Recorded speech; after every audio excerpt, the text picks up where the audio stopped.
Ça a appartenu à la fille de Colette. Je crois que c'est la fille de Colette qui l'a vendu à Michel Mann, le compositeur de musique de film qui a fait pour les années 60 les Tontons Flingueurs, les Barbouzes. Le hasard a fait qu'il a rencontré le bassiste des Rolling Stones, Bill Wyman, à une expo de peinture.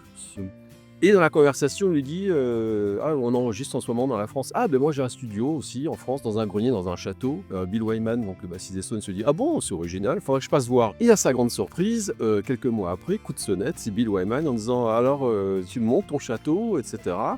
Alors l'ingénieur du son, Dominique Banfancard, quand on lui a dit tiens, il y a le bassiste des Stones qui est en bas, qui sonne, qui veut visiter, bon très bien, il trouve l'endroit très bien. Et la légende dit que c'est quand il a réécouté les bandes dans le studio des Rolling Stones qu'il a dit en fait le son est super.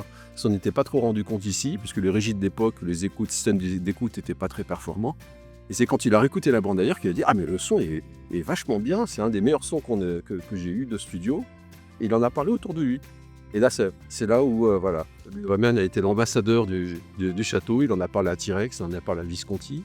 Visconti était le producteur de T-Rex, mais aussi de T-Rex. Il y avait Elton John qui jouait avec T-Rex. Et Visconti était également le producteur de David Bowie. Bon.